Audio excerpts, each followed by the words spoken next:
নমস্কার বন্ধুরা, আমার নতুন ভিডিওতে তোমাদের সকলকে জানাই স্বাগত।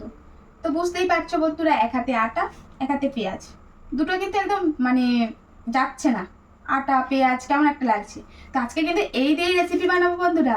আর এই রেসিপিটা বাড়িতে যেহেতু করে খাই, আমাদের বেশ ভালো লাগে, তাহলে তোমাদের সঙ্গে কেন বা শেয়ার করবো না। তো চলো তোমাদের সঙ্গে শেয়ার করি। আর কি রেসিপি করবো সেটা বলে দিই। আটা আর পেঁয়াজ, আজকে বানাবো পেঁয়াজ পরোটা। তো চলো তোমাদের সঙ্গে শুরু করে দিই পেঁয়াজ পরোটা। তো বন্ধুরা, প্রথমেই পেঁয়াজগুলো বেশ ভালো করে কিন্তু একদম ছাড়িয়ে পরিষ্কার করে নেব। প্রথমে কিন্তু একদম গোটা গোটা পেঁয়াজগুলো ছাড়িয়ে পরিষ্কার করে ফেলবো।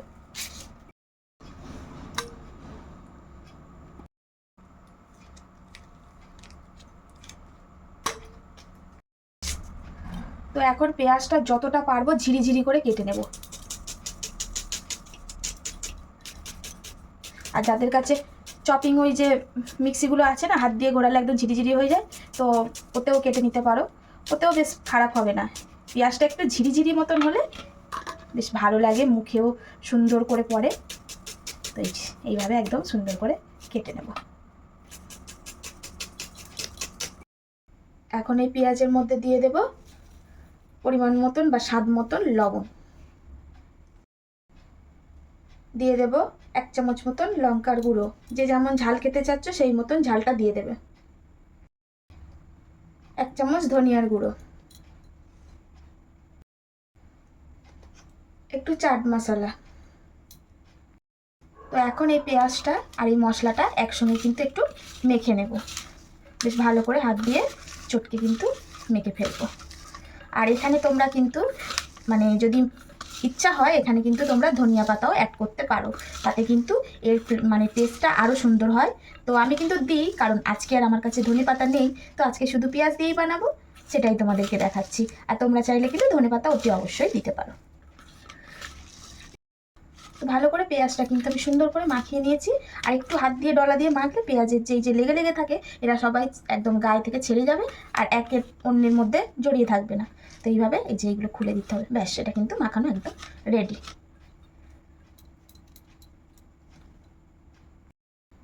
তো এখন কিন্তু আটাটা মেখে নেব। আর তোমরা চাইলে এই পরোটাটা কিন্তু ময়দাতেও বানাতে পারো। আমি কিন্তু ময়দাটা একটু অ্যাভয়েড করি, তাই অস্বাস্থ্যকর জিনিসটাকে বাদ দিয়ে স্বাস্থ্যকর জিনিসটাকে দিয়েই বানাতে আমি বেশি পছন্দ করি। তাই এখানে নিয়ে নিয়েছি আটা। আর এখন আটার মধ্যে দিয়ে দেব কিন্তু একটু স্বাদ মতন লবণ, আর দিয়ে দেব সামান্য একটু সাদা তেল ময়ামের জন্য। তো এখন ময়ামটা বেশ ভালো করে এই আটার সঙ্গে আমি মাখিয়ে নেব।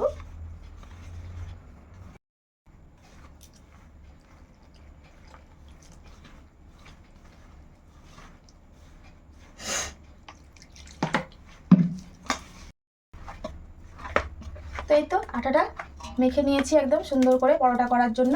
পরোটা করার জন্য খুব নরম করা যাবে না, আবার খুব শক্ত করা যাবে না, মিডিয়াম মাখতে হবে। আটা যখন আমরা রুটি মাখি তখন কিন্তু একটু নরম করতে হয়, আর সেই রুটির থেকে একটু শক্ত করেছি। তো এখন কিন্তু যে যার প্রয়োজন অনুযায়ী এখানে গোল করে নিতে পারো, নেচি কেটে নিতে পারো। তো আমি এইরকমভাবে এটাকে নেচি কেটে নিচ্ছি।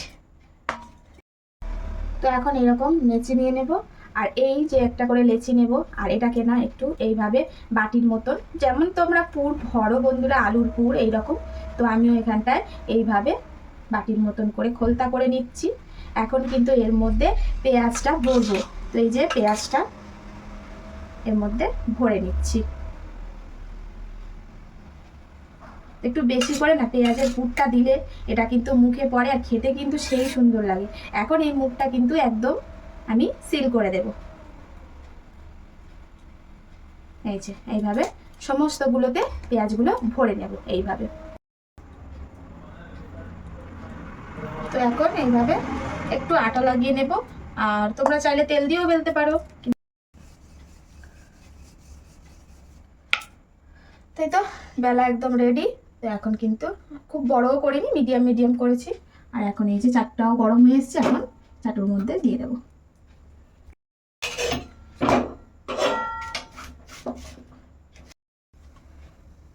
তো এখন আমি এর উপরে যেমন করে পরোটাটা ভাজা হয় এইভাবে সাদা তেল দিয়ে এটাকে ভাজবো। আর তোমরা চাইলে এটা ঘি বা বাটারেও ভাজতে পারো, সেক্ষেত্রেও খেতে কিন্তু আরও সুস্বাদু হয়।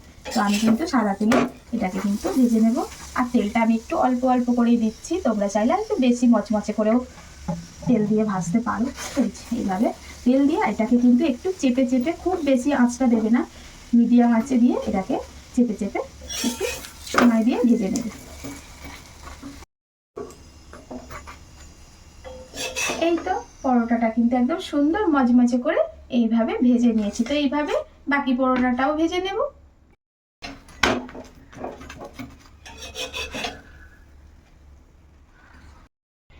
এই নাও কর্তা, তোমার পেঁয়াজ পরোটা। দাও দাও দাও। আরে বাহ, সুন্দর বানিয়েছো। এই পেঁয়াজ পরোটাটা সত্যি এত সুন্দর করে না গিন্নি, তো খুবই ভালো লাগে আর আমার খুবই প্রিয়। আর এর সঙ্গে দুটো চাটনি দেয়, একটা হচ্ছে টক দই দিয়ে আর একটা হচ্ছে ধনিয়া পাতা। তো আমার চাটনি না হলেও চলে যায়, শুধু খেতেই আমার খুব ভালো লাগে। তো চলো, মুচমুচে সুন্দর পরোটা, পেঁয়াজ পরোটা।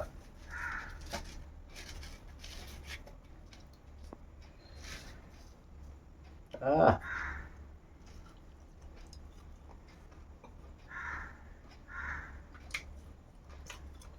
এত সুন্দর মুচমুচে হয় যে এর স্বাদটা পুরো অন্য লেভেলের হয়ে যায়। অন্য পরোটার থেকে এই পেঁয়াজ পরোটা একেবারে লোভনীয় এবং অতুলনীয়। তো বন্ধুরা, কেমন লাগলো আমার পেঁয়াজ পরোটা? ভালো লাগলে অবশ্যই একটা লাইক দিয়ে যেও, আর শেয়ার করতে কিন্তু তোমরা ভুলো না। আর তোমাদের কিন্তু কমেন্টগুলো অবশ্যই আমাকে জানাবে, তোমাদের কি কি বক্তব্য সেগুলো কমেন্ট বক্সে জানাবে।